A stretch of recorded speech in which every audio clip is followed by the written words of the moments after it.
नमस्कार, बहुत स्वागत है आपका। आप देख रहे हैं गणपति धर्मा सन्मार्ग। वृश्चिक राशिफल नवंबर दिसंबर 2022। क्या कुछ बड़ा बदलाव होने वाला है इन 2 महीने में? तो चलिए शुरुआत करते हैं नवंबर के महीने से। सबसे पहले जानते हैं ग्रहों की चाल क्या कह रहा है। देखिए, चंद्रमा और शनिदेव एक साथ तीसरे भाव में है। देवगुरु बृहस्पति पंचम भाव में बैठे हैं और राहु आपके छठे भाव में है। मंगल आपके अष्टम भाव में रहेंगे। शुक्र, केतु, सूर्य और बुध चतुर्ग्रही योग बनाए हुए हैं आपके विदेश भाव में, यानी 12वें भाव में। तो ये महीना कैसा है? देखिए, परिवार के लिए समय तो उत्तम रहेगा और किसी मामले में आपको बड़ी सफलता मिलती दिखती है, जिससे कि घर परिवार में खुशियाँ आती दिखेगी। भाइयों का, दोस्तों का सपोर्ट मिलेगा और घर पर कोई शुभ और मांगलिक कार्य भी हो सकते हैं। अगर आप विदेश जाने की इच्छा रखते हैं तो आपको सफलता मिल रही है।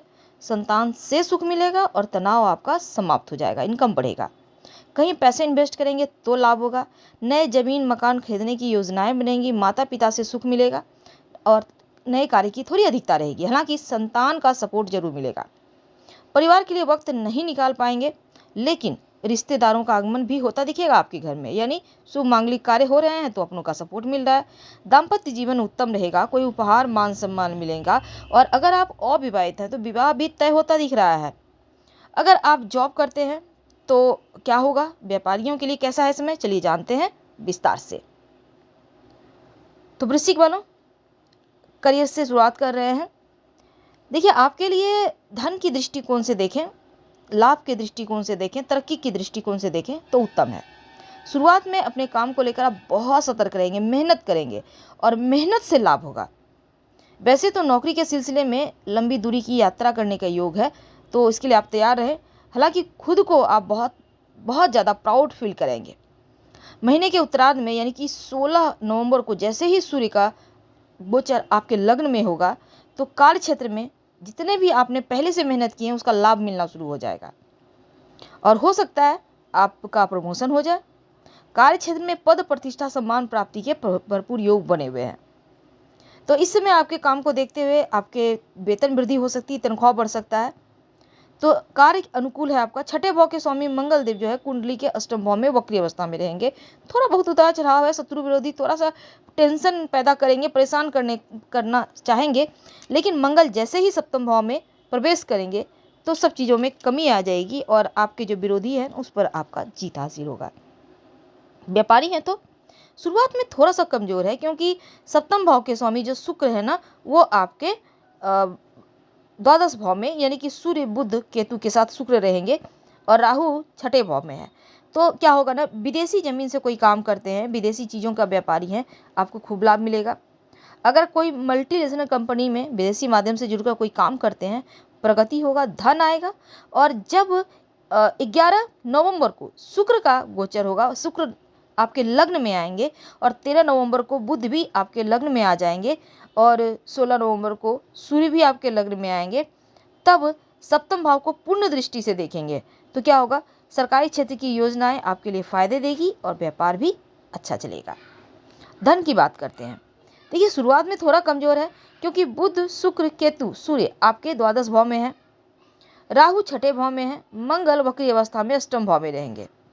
तो आर्थिक थोड़ी सी शुरुआत में खर्चे बढ़ेंगे और इसमें आपको इनकम के ऊपर ही खर्च करना चाहिए। तो अब देखिए, दूसरी तरफ जैसे ही 11 नवंबर को शुक्र, 13 नवंबर को बुध आपके लग्न में आएंगे और 16 नवंबर को सूर्य आपके लग्न में आएंगे, तो थोड़ा सा इनकम में बढ़ोतरी होगी, लेकिन खर्चों में कमी आएगी, धन रुकने लगेगा। और पैसों का सही तरीके से कहीं आप निवेश करें तो कई गुना आपको लाभ मिलेगा, लेकिन सही तरीके से करना होगा। तो महीने के उत्तरार्ध में सूर्य की राशि परिवर्तन करने के साथ आपके लिए धन प्राप्ति के योग बनेंगे। देवगुरु बृहस्पति पंचम भाव, नवम भाव पर एकादश भाव की दृष्टि से यहाँ पर क्या होगा? आमदनी आपकी बढ़ रही है और खासकर तनख्वाह बढ़ेगा। स्वास्थ्य की बात करते हैं, स्वास्थ्य पर बहुत ध्यान देना है। और शुरुआत में छठे भाव में राहु और अष्टम भाव में वक्री मंगल वाहन संबंधी समस्या देंगे, जैसे कि वाहन चलाने से दुर्घटना की जैसे संभावना बन रही है। तो ऐसे में चोट चपेट से बचना है। जहाँ तक संभव हो सार्वजनिक वाहन का प्रयोग करें। किसी भी तरह का सर्जरी की संभावना, चोट लगने की स्थिति बनी हुई है, सावधानी बनाए रखना होगा और वाहन सावधानी से चलाइएगा। किसी से मांग कर खासकर वाहन तो बिल्कुल भी ना चलाएं, नहीं तो ज़्यादा समस्या होगी। अब द्वादश भाव में 4 ग्रहों की उपस्थिति है, शनि की दृष्टि है, तो आर्थिक खर्चे मानसिक तनाव बढ़ाएंगे और इसमें स्वास्थ्य की समस्याओं को थोड़ा बहुत बढ़ाने वाला होगा। हालांकि बुध शुक्र सूर्य लग्न में आएंगे तो मंगल महाराज सप्तम भाव में वक्री अवस्था में प्रवेश करेंगे, तो थोड़ा सा अपने स्वास्थ्य का ख्याल रखना है, तभी आप समस्याओं से बचे रहेंगे। रिश्तों की बात करते हैं, प्रेम वैवाहिक जीवन की। देखिए पंचम भाव में वक्री बृहस्पति प्यार के मामलों को बड़ा छानने लगेंगे, एक दूसरे की अच्छाई कमियां आप गिनेंगे। हालांकि एक दूसरे को अच्छे से पहचानने में यदि आप सही जगह है या फिर आप जैसे विवाह करना चाहते हैं या वैवाहिक जीवन में है तो चीज़ें स्थिर है और प्रेम जीवन को मजबूत बनाएगा। हालांकि विश्वास बढ़ेगा। शनि महाराज पंचम भाव को दृष्टि डालेंगे तो बीच बीच में एक दूसरे की आप एग्जाम भी लेते नजर आएंगे, यानी कहीं ना कहीं मन में थोड़ी सी होगी। जो लोग विवाहित हैं, सप्तम भाव के स्वामी शुक्र द्वादश भाव में बुध केतु सूर्य के साथ हैं, तो अष्टम भाव में मंगल बैठे हैं, छठे भाव में राहु है, सप्तम भाव शुरुआत में देखिए पाप कर्तरी योग में है सप्तम भाव, तो जीवन साथी के स्वास्थ्य में थोड़ी मुश्किल है, इसका आपको ध्यान रखना है। व्यवहार में कुछ गलत बदलाव आ सकता है, हालांकि परिवार का माहौल ना बिगड़े इसका को ध्यान रखना है। शुक्रदेव बुधदेव लग्न में जैसे ही आएंगे और सप्तम भाव पर पूर्ण दृष्टि डालेंगे तो दाम्पत्य जीवन में एक बार फिर से ठहराव आएगा, प्रेम बढ़ेगा। पारिवारिक जीवन की बात करते हैं तो दूसरे भाव के स्वामी देवगुरु बृहस्पति पंचम भाव में वक्री हैं, मंगल महाराज भी वक्री अवस्था में अष्टम भाव में दूसरे भाव पर पूर्ण दृष्टि डाल रहे हैं, तो पारिवारिक जीवन में छोटे मोटे उतार चढ़ाव हैं, हालांकि आपको आगे बढ़ाने के लिए प्रेरित करेंगे और परिवार में छोटे मोटे कहा सुनी हो सकती है, इसका भी आपको ध्यान रखना है, वाणी पर कंट्रोल रखना है और जीवन साथी के द्वारा परिवार के लोगों का कोई अपमान न हो जाए इसका भी ख्याल रखें, घर परिवार में अशांति न हो इसका ध्यान रखें। चतुर्थ भाव पर किसी ग्रह की दृष्टि न होने के कारण पारिवारिक जीवन में सुख सुविधाएं भी बढ़ेगी और इसमें थोड़ा सा माँ के स्वास्थ्य का ध्यान रखिएगा। चतुर्थ भाव का स्वामी शनि अपने भाव से द्वादश भाव को गोचर कर रहा है, तो माता पिता के स्वास्थ्य को प्रभावित कर सकता है, ध्यान रखना है। और इस समय शनि की जो उपस्थिति है, मंगल की दृष्टि भाई बहनों के लिए छोटी मोटी मुश्किलें पैदा कर सकती है।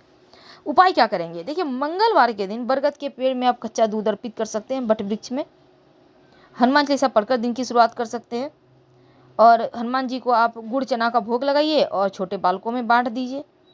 गुरुवार के दिन आप पीपल या केला वृक्ष सींच सकें तो उत्तम, नहीं तो ओम ह्रीं बृहस्पति नमः का जप करें। किसी को धोखा न दें, खुद पर भरोसा बनाए रखें। तो चलिए जानते हैं अब दिसंबर के महीने में क्या होगा। देखिए दिसंबर के महीने में ग्रहों की चाल की बात करें तो सूर्य बुध शुक्र आपके लग्न में है, शनि महाराज तीसरे भाव में है, चंद्रमा चौथे भाव में है, देवगुरु पांचवें भाव में है, राहु छठे भाव में, मंगल आपके सप्तम भाव में है, केतु 12वें भाव में रहेंगे। तो जो भी लंबित कार्य हैं वो संपन्न होंगे।